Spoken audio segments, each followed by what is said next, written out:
This teenager is accused of attacking and killing a paddleboarder on a quiet pond in Maine. His name is Deven Young, and he was reportedly on vacation with his family when he decided to attack Sonny Stewart. How police seemed to catch on to him during their 2-week manhunt, and also, he's 17 years old. And there may be a debate over whether he should be tried as an adult in a case where he's accused of a brutal murder. We're on the case presented by Law&Crime. I'm Chris Stewart.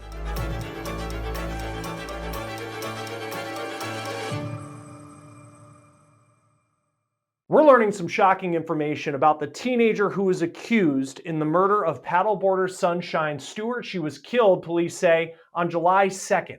Here's the suspect. His name is Deven Young. He is 17 years old. Police say that Young was in the Crawford Pond area because he was on summer vacation with his family, and reportedly he was staying at the same campsite as Sunshine Stewart. Now, Young's Facebook page is no longer active. Someone took it down. But according to WGME, Young posted on his page 10 days after Sonny Stewart was murdered and police were on the hunt for the killer, and he replied to someone saying he was, quote, doing well. Young reportedly gave police some interesting stories during their investigation, which potentially led them in his direction. So let's break down that investigation and how we got to this point. First, it is so important to remember the victim in this story. Her name was Sunshine Stewart. Friends called her Sunny. She grew up in Union, Maine, which is roughly an hour and a half north of Portland, Maine, and that is where Crawford Pond is located. Friends say that Stewart had rented a camper for the summer, and she was planning to spend several weeks living at the Micmac campsite. That's a private campsite that's located on the north end of Crawford Pond. Stewart had reportedly held several jobs over the years. She was a boat captain. She worked in the lobstering industry, but she most recently was a contractor. Above all, she just loved the outdoors. But police say on July 2nd, between 6 and 9 p.m., Stewart went out on the pond to paddleboard. And when she didn't come back, that is when the authorities were called and this mystery began. Around 1 o'clock in the morning, her body was found. According to the Mid-Coast Villager newspaper, her body was found on the south end of the island in the middle of the pond, not too far from the shore. And she was also not far from her paddleboard. Police called in the Major Crimes Unit. Stewart's death was ruled a homicide. Initially, her cause of death was withheld until police made an arrest. They're now saying that Stewart was killed by a combination of blunt force trauma and strangulation. This was a violent murder. So here's what we know about how investigators came in contact with the suspect, Deven Young. The owner of the Micmac campground told ABC News that she cooperated with the investigation, but also it was notable that the 17-year-old seemed to be very cooperative when police were at the campsite. She claims that Young told investigators that he had information that might help with their case and their search for Sunshine Stewart's killer. And he then took investigators out on the water, and they went in the opposite direction of where Sonny Stewart was found. In the words of the campground owner, Young took them on a, quote, wild goose chase. Now, it's unclear exactly what Young may have said that led police directly to him, but the owner of the campsite said that investigators spoke to him on July 16th. They left and then returned a few hours later, and they went straight to where his family was staying at the campsite, and then he was arrested in the 10 o'clock hour, July 16th in the evening, without incident, was put under arrest, and is now accused in the murder of Sonny Stewart. Young is originally from Frankfort, Maine. That's about an hour away from Crawford Pond. Again, he came with his parents on vacation and allegedly committed this murder. One of his friends told the Bangor Daily News that Young did seem a little, quote, off in June. That's when they last spoke, but that friend also said that there was nothing that would have made him think that Young would allegedly murder someone. Two other people who knew Young from school spoke to the outlet on the condition of anonymity, and he had been a bully since preschool, and he was known for getting into fights. Young is currently being held at a youth detention center outside Portland, Maine, and he already made his first court appearance. Now, even though he is 3 months shy of his 18th birthday, it's not clear whether he's going to be tried as an adult in this murder case. Prosecutors have filed a motion to have Young tried as an adult, but a judge is going to have the final say on that, and it's unclear when the judge could make that decision. Prosecutors have filed a motion to have Young tried as an adult, but a judge will have the final say on that, and it's unclear when a judge could make that decision. According to Maine state law, a hearing needs to be held where the court will look at factors like how violent the crime was, whether Young is a danger to others, and if he has a criminal history in determining whether he'll be tried as a juvenile or an adult. Now, if he's tried as an adult and he's found guilty, he could receive 25 years to life in prison. But if he is tried as a juvenile, and this surprised me, according to WMTW in Maine, if he's found guilty as a juvenile, he can only be held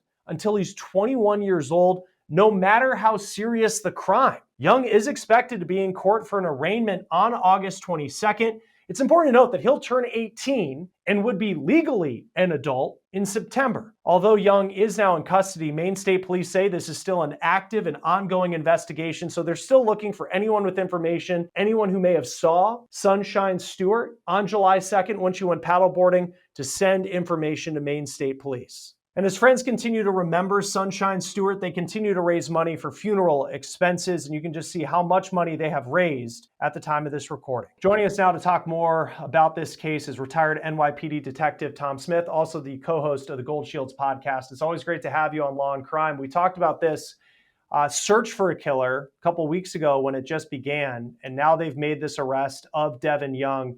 What stands out to you with the information we have about how they honed in on this guy? Well, you know what? It's very troubling, and it happens a lot when you have someone that was involved in a crime like this participating in the search and in somewhat of the investigation, because they like to keep their pulse on it to see what people are talking about and what direction they're going in. So this is not the first time this has happened, but when you have a kid like this steps over that line where investigators are by nature suspicious, when people are so upfront about wanting to help. And it just unraveled really quick for this kid, and great job by the detectives that were involved in this. Yeah, because one, and we don't know specifically what he may have said that led investigators in their direction, but what stands out to you when someone says, not only do I have information and I want to help, but it seems like he pointed them in the exact opposite direction, total 180 of where Sunshine Stewart's body was found? Yeah, well, the very first thing, Chris, is I have information. That's very, upfront for a kid to have a kind of earth-shattering piece of information that would lead investigators in this case. So right from the front, that would get my radar up. When someone just jumps out of nowhere and says, I have information on this, when me and you have talked about it, there wasn't a lot of information that was out there. So for someone to come up with something like that is alarming, and something that would, again, put my radar up. But then, like you said, leading them in the total opposite direction of where this case was just, again, enhances your suspicion of this, to the point of then you start questioning him, and really quick it's going to unravel on him, which it did. One thing we talked about in the beginning was that Crawford Pond, where all of this took place, that there wasn't public property for someone to access the pond, that they would have to have either owned a home with, some waterfront property, or they would have to be someone staying at the campsite, which, according to police, is what Deven Young was doing. He was on family vacation, which is just a wild part of this story as well. Let's go there, because he's 17, he's on family vacation, and Sunshine Stewart just goes out paddleboarding. I know you can't really make sense of some of these crimes because it's in a whole different world from what normal people kind of operate in mentally. But what do you take away from that part of it? It's scary. When you have someone like that is lurking and out there, and there's no way this was the first time this popped into this kid's head. This is not a impulsive thing. It was planned. It was targeted. He saw someone vulnerable and took advantage of it. So to go into the background of this individual is going to be important, to see what other motives he had, what other thoughts he had leading up to this. And as you said earlier, and I think we discussed this on the first show we did, the fact that it's an inclusive place narrows the search down of who might have been responsible for it, which does make it easier for detectives, because someone there was the perpetrator, and that's the way it ended up being. And touching on just him as like, this can't be the first time No. that he would have at least thought about it. And when these cases happen, you see through local media, there's some anecdotes that come out. One friend said he seemed off. Another one said he was a bully at school. But there's a huge leap from the kid was a bully at school, getting into fights, picking on people. And look, that's awful if people do that. But then it's a huge leap to, I see this paddleboarder and I'm going to murder her, which is what he's accused of doing. In your experience dealing with people like this, what is the leap? How does it get to that point where they're even thinking about this stuff? It could be a lot of things, Chris. And we've had discussions on this with impulsive murders and planned murders. It could be a variety of things. One thing could have set him off that morning, or that evening. Something he watched, something he read, someone else being famous about a murder that they committed. There's so many things that go into this that me and you here are not going to get into this kid's brain. And that's the disturbing part of this, that it's so quick and can happen so fast. And that's the scary part for people who are around this kid. And it's at this point, we don't know a motive. We don't know what he has said to investigators. He's being held at a juvenile detention facility right now. We can get into kind of the adult versus juvenile part of it in a moment. But what is the process? So you have this 17-year-old, you've made this arrest. What is the process of figuring out how this all went down? Well, the way it went down is just going to be a timeline, and I know the director of the location helped out with videos and putting him in the same area at the same time, which does help investigators. So that's crucial, because you have to build a timeline of the victim and the perpetrator to make sure they cross paths, and that's a prosecution thing that they're going to go into. But that is very important. The adult part and juvenile part plays out in court with laws that are on the books, there, and the severity of the crime. What leads to charging him as an adult, which I feel completely should happen. That shouldn't even be an issue with this, because doesn't matter what age you are responsible and have to be held accountable for your actions and your crimes. And this is certainly one of them, because this was not like I said, instinctive thing. This was planned. This was somewhat hunted. This is a maniacal person who was hell bent on just killing this person. It's exactly. And they had no previous relationship that we understand. Not that that would make it any better, but he went out, saw a paddleboarder, and allegedly decided to kill her. There hasn't been a timeline yet of when the judge could make a decision on whether he'll be tried as an adult, but I think his next hearing is August 22nd. He's going to turn 18 in September. So it seems like it's almost semantics to treat him as a 17-year-old as opposed to an 18-year-old. I did find this was something that I was very shocked by, where if he was tried as an adult and he's found guilty, that would be 25 years to life. But if he's found guilty as a juvenile, he can only be held until he's 21 years old, no matter how serious the crime. How is it that you can have such a major difference if someone even was 16 years old and committed this crime, that if they were tried as a juvenile, that they could just be looking at a couple years in a juvenile detention facility? Yeah, you're right. And that's why it's so important to charge him as an adult. And those laws stretch around this country from state to state, with the difference in time that they can do if prosecuted, if found guilty. It's absurd, because, in my mind, your age doesn't matter. It's your actions, and it's your thoughts and your actions, and what is out there that you ended someone's life. And that has to be the bottom line in this. And hopefully they come to the right conclusion, which I think they will, because of the circumstances of the crime, that he has to be charged as an adult in this. And, 17 years old, I feel like it's often not to group him in with other cases we've seen, but we've talked about teenagers who it just seems like these cases happen all too often, whether it's a school shooting, whether it's a case like this. Do you feel like these cases involving teenagers seem to be happening more than in decades past?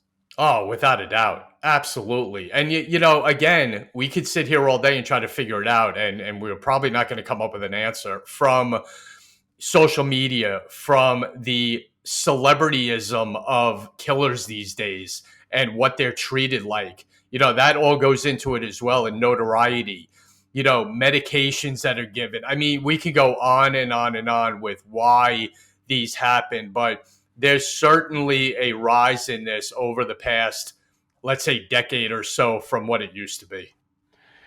If he is not talking, I don't know if he's talking to investigators. He was clearly talking to investigators during the investigation. But what are the pieces of forensic evidence that law enforcement needs to have as they build a case against him? If he says, "Hey, I'm getting a lawyer, I'm not going to talk."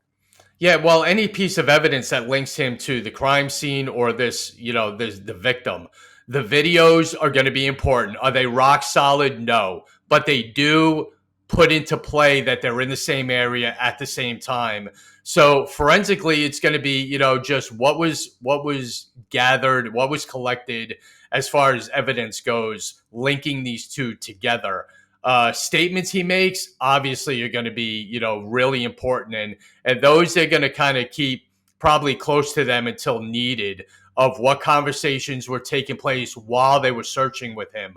What was his attitude? What was his actions like when he was together with the police, leading them on this wild goose chase in the wrong direction? So all of that is going to be documented and put into evidence, and will hopefully make a strong case. And when you're building a case, and I know that people were volunteering their DNA, this was blunt force trauma and strangulation as a cause of death. So I would guess that there's some sort of DNA evidence that could link him to that. But if he made a statement at that campsite, and maybe he even confessed to doing it, can you get a conviction with just a confession and not having strong forensic evidence? Oh, sure. Absolutely. Because there's going to be enough. Listen, they've done this before, piecing things together, maybe circumstantially, but gathering enough of that plus the statements to put a strong case together. Absolutely. And statements are big. They are the perpetrator speaking his own mind, and you can't get around that. He can't take them back. So it's just a matter of putting all that together into a package for the prosecutors to go forward in this. But I think they're going to gather enough to do that. When you work in law enforcement, I feel like you have to do a really good job compartmentalizing the emotions of the situation.